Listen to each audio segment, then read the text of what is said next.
नमस्कार, आप देख रहे हैं जेएमटी न्यूज और मैं हूं आपके साथ कुलभूषण राजदेव। 2022 विधानसभा चुनाव को लेकर के सभी सियासी दलों ने अपनी अपनी रणनीति बनानी शुरू कर दी है, जिसको लेकर के पार्टियां भी अब एक दूसरे पर सवाल भी दाग रही हैं। क्या उत्तर प्रदेश, क्या पंजाब और क्या उत्तराखंड, सभी जगहों पर सियासी हलचलें अब तेज हो चली हैं। इसी पर है हमारा ये खास कार्यक्रम सियासी हलचल, जिसमें बात करेंगे कि आज पूरा दिन कौन सा सियासतदार कहां रहा।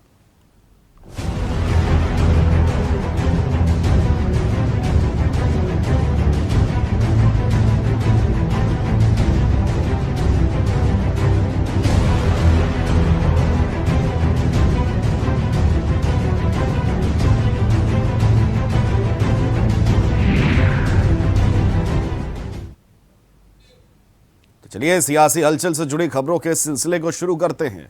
अदम्य शौर्य और साहस के लिए विख्यात महारानी लक्ष्मीबाई के जन्मोत्सव का 3 दिवसीय जलसा शुरू हो चला है। एलवीएम ग्राउंड पर सेना के वीर जवानों ने अपने शौहर दिखाए।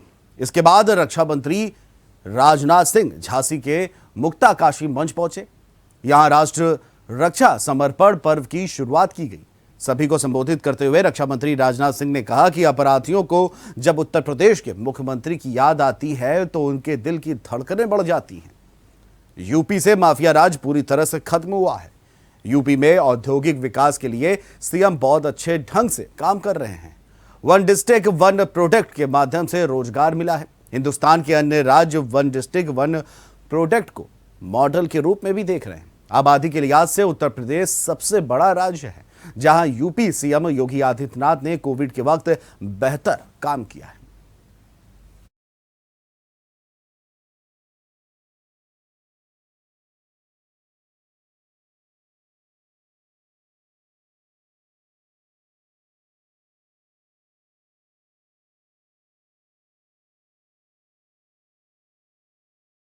बाद यह कार्यक्रम झांसी की धरती पर राष्ट्र रक्षा मंत्रालय के द्वारा आयोजित है। जैसे यहाँ पर हमारे देश के रक्षा सचिव जी ने यहाँ पे कहा कि बुंदेलखंड में डिफेंस कॉरिडोर का निर्माण भी हो रहा है। उसके 2 नोड हैं, एक झांसी और एक चित्रकूट में, दोनों बुंदेलखंड में है। बाकी 4 प्रदेश के अन्य स्थलों पर है। बुंदेलखंड नोड में पहली महत्वपूर्ण इकाई की स्थापना होगी। प्रधानमंत्री जी के कर कमलों से उस कार्यक्रम का यहाँ पर उस दिन भूमि पूजन का कार्यक्रम भी संपन्न होगा। लेकिन साथ साथ बुंदेलखंड, यहाँ के बारे में जो कहा जाता था ये सूखा है, यहाँ पर पलायन होता है, लेकिन आज हम कह सकते हैं जिसे बहुत डर लगता है उसी की याद आ जाने पर दिल तेजी के साथ धड़कने लगता है और हार्ट कोलैप्स करने की संभावनाएं बढ़ जाती है। और मैं कह सकता हूं कि आपके उत्तर प्रदेश के मुख्यमंत्री ऐसे हैं मेरे भाइयों कि जो अपराधी होते हैं उनकी याद आते ही उनके दिल की धड़कन बढ़ जाती है।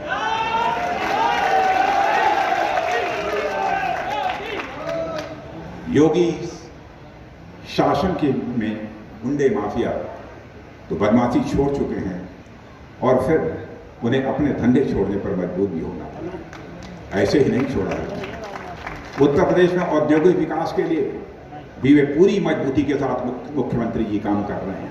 अमृत महोत्सव का ही पार्ट है और क्योंकि हमारी महारानी का जयंती है, 193rd जयंती है 19 तारीख को, तो हमने 3 दिन का ये झांसी जलसा मनाया है।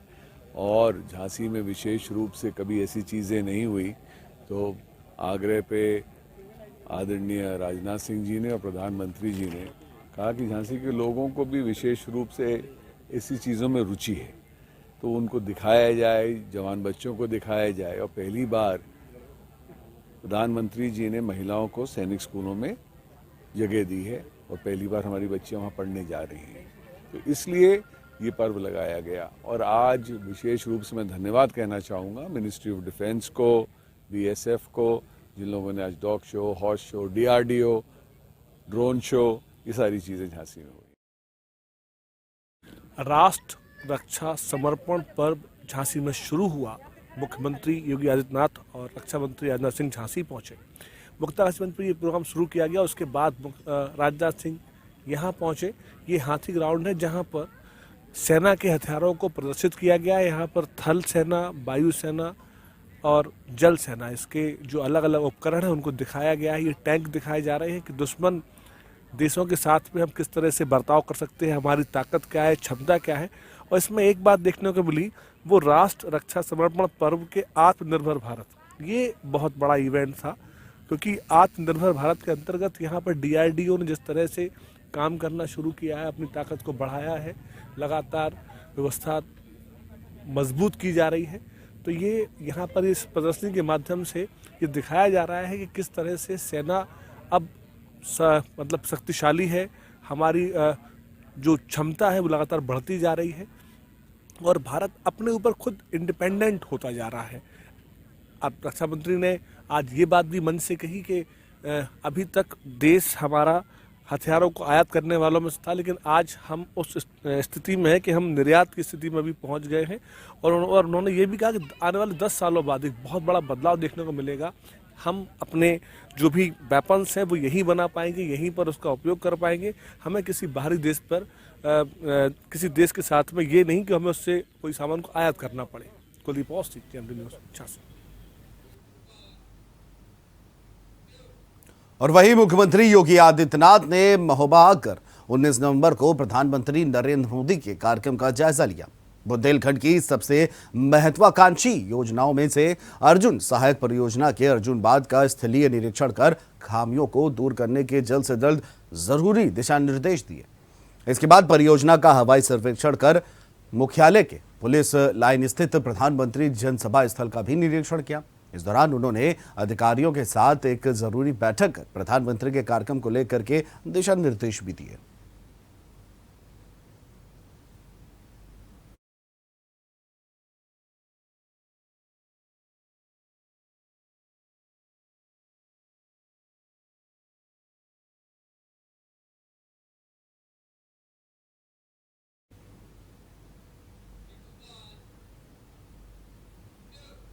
और वहीं लोकतंत्र भारत के लिए महज सरकार चलाने की व्यवस्था नहीं, बल्कि भारतीय समाज का एक स्वभाव है।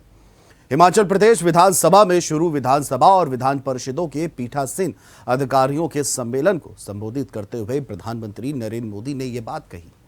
प्रधानमंत्री मोदी ने सम्मेलन को संबोधित करते हुए ये कहा कि मेरा एक विचार one nation one legislative platform का है, एक ऐसा पोर्टल जो न केवल हमारी संसदीय व्यवस्था को जरूरी तकनीकी बढ़ावा दे, बल्कि देश की सभी लोकतांत्रिक इकाइयों को जोड़ने का भी काम करे। साथियों, हमारा देश विविधताओं से भरा है। अपनी हजारों वर्ष की विकास यात्रा में हम इस बात को अंगीकृत कर चुके हैं कि विविधता के बीच भी एकता की भव्य, एकता की दिव्य अखंड धारा बहती है। एकता की यही अखंड धारा हमारी विविधता को संजोती है, उसका संरक्षण भी करती है।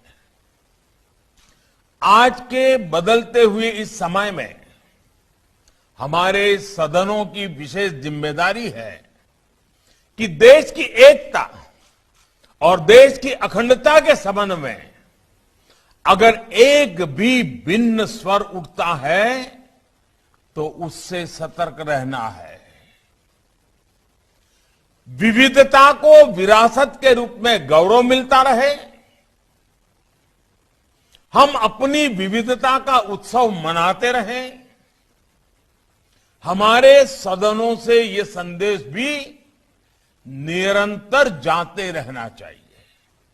साथियों, अक्सर राजनेताओं के बारे में, जनप्रतिनिधियों के बारे में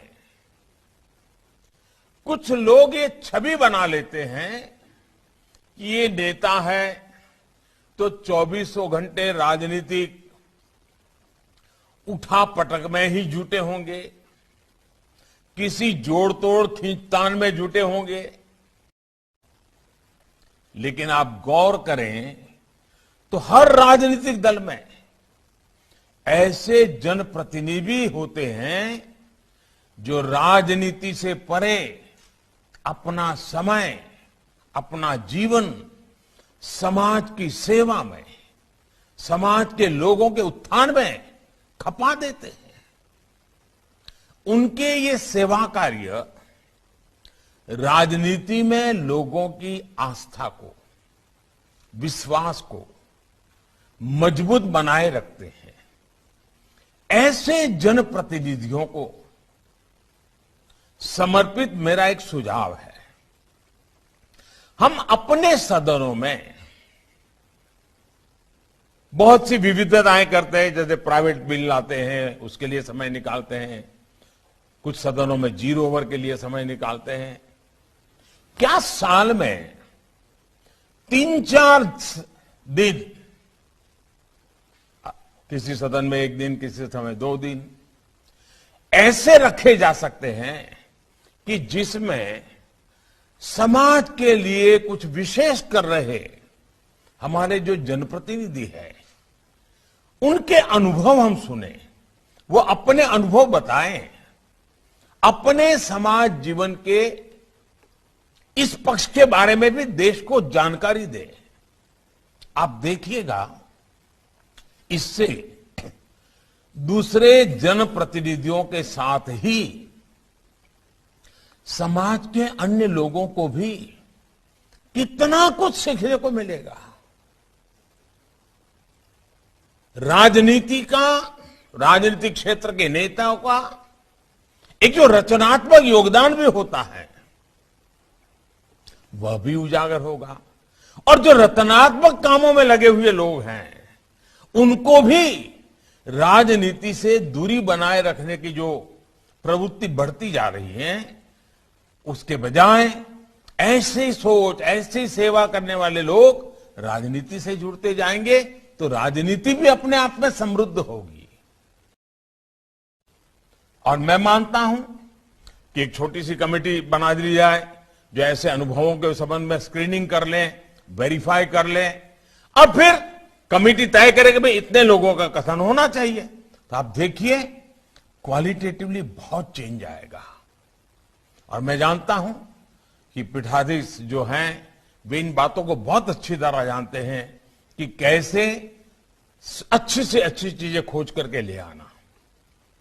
लेकिन मैं मानता हूं कि इस तरह के आयोजन से बाकी सदस्यों को राजनीति से भी ज्यादा, राजनीति से भी कुछ अलग, कुछ न कुछ करने की प्रेरणा मिलेगी, और साथ ही देश को भी इस तरह के प्रयासों के बारे में जानने का अवसर मिलेगा। साथियों, हम क्वालिटी डिबेट को बढ़ावा देने के लिए कुछ भी और आवश्यकता है। हम लगातार कुछ न कुछ इनोवेटिव कर सकते हैं। डिबेट में वैल्यू एडिशन कैसे हो, क्वालिटेटिवली डिबेट लगातार नए स्टैंडर्ड्स को कैसे प्राप्त करें, हम क्वालिटी डिबेट के लिए भी अलग से समय निर्धारित करने के बारे में सोच सकते हैं क्या? ऐसे डिबेट जिसमें मर्यादा का, गंभीरता का पूरी तरह से पालन हो, कोई राजनीतिक छीटाकशी ना हो, एक तरह से वो सदन का सबसे हेल्दी समय हो, हेल्दी डे हो। मैं रोज के लिए नहीं कह रहा हूं, कभी 2 घंटे, कभी आधा दिन, कभी 1 दिन। क्या हम इस तरह का कुछ प्रयास कर सकते हैं? Healthy day, healthy debate, quality debate, value addition करने वाली डिबेट, रोजमर्रा की राजनीति से बिल्कुल मुक्त डिबेट। और वहीं आगामी 23 नवंबर को बुंदेलखंड के महोबा में प्रस्तावित प्रियंका गांधी वाड्रा की रैली के मद्देनजर तैयारियों का जायजा लेने पहुंचे प्रदेश अध्यक्ष अजय कुमार लल्लू ने प्रदेश सरकार पर भी जमकर निशाना साधते हुए आरोप लगाया कि बुंदेलखंड को सरकार ने छला है और ठगा भी है। खाद न मिलने से किसान कर्ज से आत्महत्या करने को विवश है। अन्ना जानवरों से किसान परेशान हैं। बीमा कंपनियों ने 1 रुपया मुआवजा नहीं दिया है। बुंदेलखंड की प्राकृतिक संपदा को लूटा गया है। उन्होंने कहा कि कांग्रेस 2022 विधानसभा के चुनाव में सरकार बनाएगी।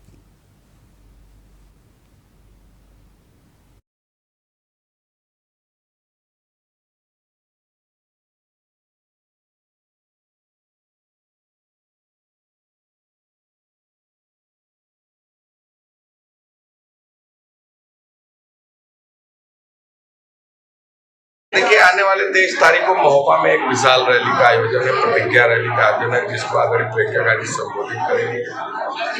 बुंदेलखंड की संपदा को लूटा गया।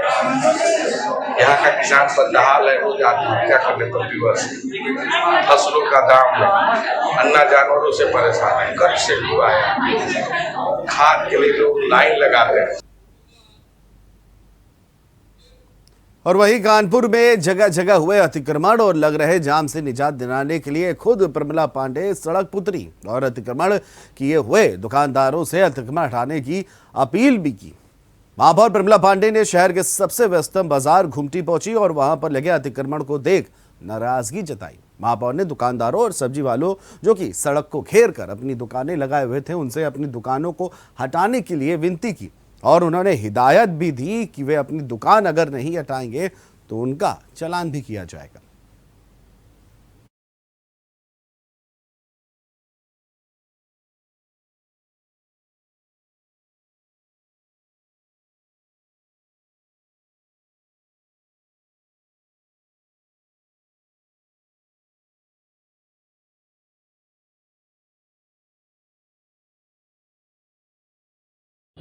देखो बेटा, थोड़ा सा आज ऐसा लग रहा है कि जिसकी दुकानें हैं उनका, उनके दुकान के सामने वालों का जो समीकरण है, वो ऐसा समीकरण समझ ही नहीं हमें आ रहा है।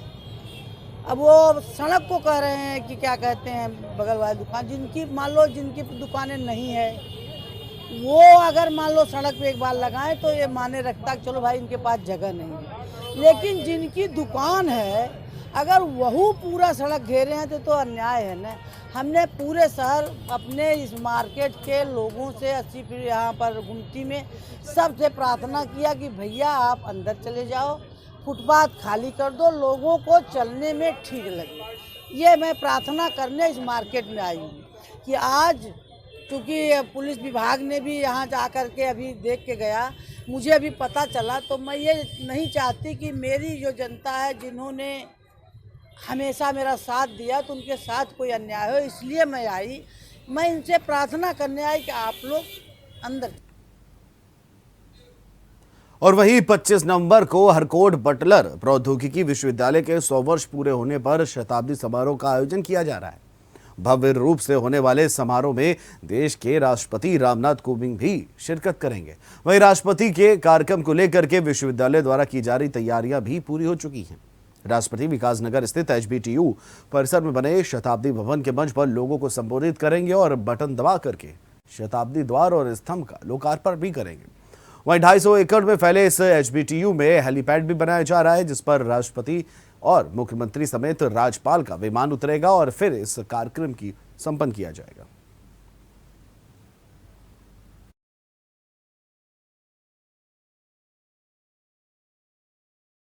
राष्ट्रपति जी पहले मेहरबानपुरवा में आएंगे और वहाँ 24 तारीख को कार्यक्रम है, फिर 25 को यहाँ पर आएंगे SBTI कैंपस में।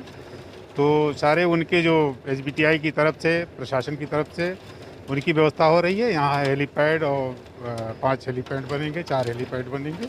जो CM आएंगे और राज्यपाल जी आएंगे और 3 राष्ट्रपति जी आएंगे। सारी व्यवस्था जो है हो रही है। अगर परसेंटेज की बात करी जाए तो PWD का कितना परसेंटेज काम हो चुका है यहाँ पे? नहीं, अभी तो काम शुरू होना है। हेलीपैड का काम हमें करना है, बैरिकेडिंग का काम करना है, अब शुरू होने जा रहा है, वही देख रहे हैं। 24 और 25 नवंबर को देश के राष्ट्रपति कानपुर शहर में रहेंगे। 24 नवंबर को राष्ट्रपति मेहरबान सिंह पुरवा में जाएंगे, उसके बाद 25 को वो HBTU के शताब्दी समारोह में शिरकत करेंगे। इस वक्त हम HBTU के परिसर में खड़े हैं, जहां आपको दिखा दें कि किस तरीके की राष्ट्रपति कार्यक्रम को लेकर तैयारियां की जा रही हैं। ये जो भवन हम आपको दिखा रहे हैं, यह वह भवन है जो HBTU का शताब्दी भवन होगा। इसी भवन के अंदर भव्य मंच बनाया गया है। राष्ट्रपति उसके अंदर आएंगे और वहां से लोगों को संबोधित करेंगे। इसके साथ साथ हम आपको बता दें कि राष्ट्रपति जो है वो यहाँ के शताब्दी द्वार का भी लोकार्पण करेंगे। इसके साथ साथ जो CSA के पास HBTU बनाया गया है, उस HBTU में एक स्तंभ बनाया जा रहा है, उसका भी लोकार्पण किया जाएगा। वहीं दूसरी तरफ आपको दिखा दें कि ये वो मैदान है HBTU का, जिस पर तैयारियां की जा रही हैं। यहाँ पर राष्ट्रपति के लिए हेलीपैड बनाया जा रहा है, 3 हेलीपैड बनाए जाएंगे और राष्ट्रपति का विमान जो है वो यहीं पर उतरेगा। किस तरीके से तैयारियां की जा रही हैं, सारे विभाग हैं जो यहाँ पर लगातार आ रहे हैं, सारे अधिकारी हैं वो यहाँ का निरीक्षण कर रहे हैं और जो तैयारियां हैं वो काफ़ी ज़ोरों से चल रही हैं। कहीं ना कहीं आपको बता दें कि अगर तैयारियों की बात की जाती है तो फिर लगभग 60 से 70% तैयारियां जो है वो पूरी हो चुकी हैं और बाकी जो शेष बची हुई हैं उनको अधिकारी सख्त निर्देश देकर तय समय पर पूरा करने की हिदायत दे चुके हैं। अंतिम रूप दिया जा रहा है और लगातार जो तैयारियां हैं वो जोरों पर हैं। कानपुर से कैमरा पर्सन विक्रम के साथ सारिका गुप्ता, JMD न्यूज। और वहीं एक बार फिर से अभिनेत्री कंगना रनौत के बोल बिगड़ गए हैं। इस बार कंगना ने राष्ट्रपिता यानी महात्मा गांधी पर निशाना साधा है। कंगना ने सोशल साइट इंस्टाग्राम पर 2 लंबे मैसेज किए हैं। एक मैसेज में अखबार की एक पुरानी कटिंग लगाते कंगना ने लिखा है, या तो आप गांधी के फैन हो सकते हैं या नेताजी के समर्थक, आप दोनों नहीं हो सकते, चुनें और फैसला करें। कंगना ने इंस्टाग्राम स्टोरीज में जो संदेश लिखा उसमें बापू को सत्ता का भूखा और चालाक बताने तक की हिमाकत कर दी है। इससे पहले भी कंगना ने भारत को मिली आजादी को भीख कहा था। अब कंगना के खिलाफ राजस्थान की राजधानी यानी जयपुर में कांग्रेस नेता ने शिकायत दर्ज कराई है। कंगना ने लिखा कि स्वतंत्रता के लिए लड़ने वालों को उन लोगों ने अपने मालिकों को सौंप दिया जिनमें अपने ऊपर अत्याचार करने वालों से लड़ने की ना तो हिम्मत थी ना ही खून में उबाल। ये सत्ता के भूखे और चालाक लोग थे। ये वही थे जिन्होंने हमें सिखाया, अगर कोई तुम्हें एक गाल पर थप्पड़ मारे तो उसके आगे दूसरा गाल कर दो और इस तरह तुमको आज़ादी मिल जाएगी। इस तरह से आज़ादी नहीं, सिर्फ भीख मिलती है। अपने हीरो समझदारी से चुने। अपने दूसरे पोस्ट पर कंगना ने लोगों को इतिहास के बारे में जानने की सीख देते हुए लिखा कि गांधी जी चाहते थे कि भगत सिंह को फांसी हो। कंगना ने लिखा कि गांधी ने कभी भगत सिंह और नेताजी को सपोर्ट नहीं किया। कई सबूत हैं जो इशारा करते हैं कि गांधी जी चाहते थे कि भगत सिंह को फांसी हो जाए।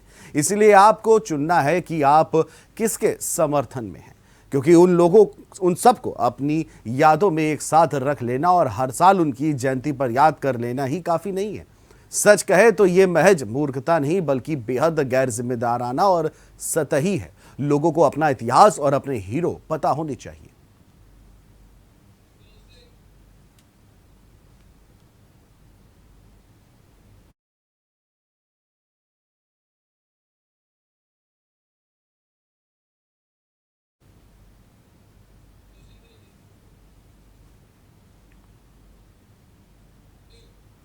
तो कंगना के इस तरह के बिगड़े बोल से शायद यही लगता है कि कंगना फिल्म जगत को छोड़ के राजनीति की धारा पकड़ना चाहती है। अब ये तो आने वाला वक्त ही बताएगा। फिलहाल हमारी खास पेशकश सियासी हलचल में अभी के लिए इतना ही। फिर हाजिर होंगे सियासत और सियासतदारों से जुड़ी कुछ बड़ी खबरों के साथ। तब तक के लिए मैं लूंगा आपसे इजाजत। नमस्कार।